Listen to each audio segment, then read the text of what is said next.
सुनेत्रा पवारांच्या प्रचाराचा नारळ फुटला. विकासाची पंढरी असलेल्या बारामतीमधून रणशिंग आदिती तटकरे भाषणावेळी भाऊक.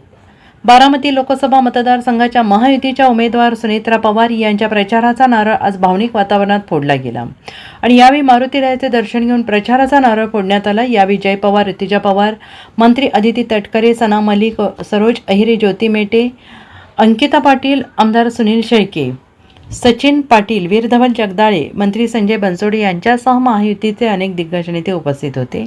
आणि याचवेळी सर्वच नेत्यांनी भाषणात बोलताना अजितदादांची उणीव आणि त्यांच्याबद्दलच्या आठवणी सांगितल्या. यावेळी हे सर्व नेते भावूक झाल्याचं दिसून आलं. यावेळी बोलताना राज्याच्या महिला आणि बालविकास मंत्री आदिती तटकरे अत्यंत भावूक झाल्या. जसे आपण आषाढी एकादशीला वारीला जातो तशी कोणत्याही लोकप्रतिनिधीसाठी बारामती ही विकासाची पंढरी आहे, अशा शब्दात त्यांनी बारामतीच्या विकास कामांचा गौरव केला.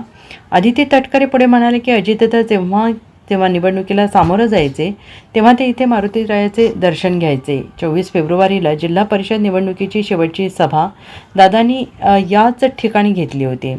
दादांनी या भूमीत केवळ स्वप्न पाहिली नाही तर ती स्वप्न सत्यात उतरवली.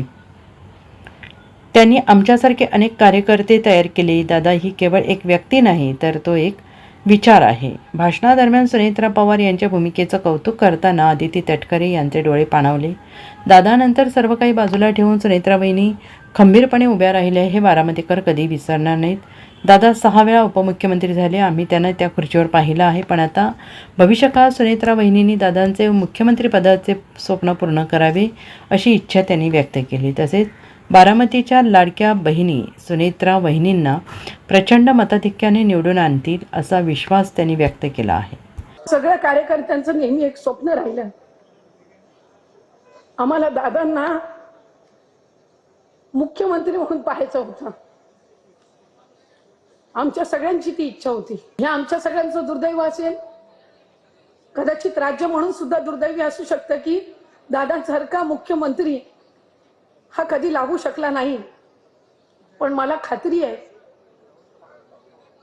का की ते स्वप्न तुमच्या माध्यमातून हे पुढच्या कालावधीमध्ये पूर्ण होईल. प्रत्येक घरापर्यंत आपण पोहोचलं पाहिजे आणि सर्वाधिक मताधिक्यांनी एक पहिल्या महिला उपमुख्यमंत्र्याला आपण कसं निवडून आणू शकतो हे आपल्या माध्यमातून आपल्याला दाखवायचं आहे.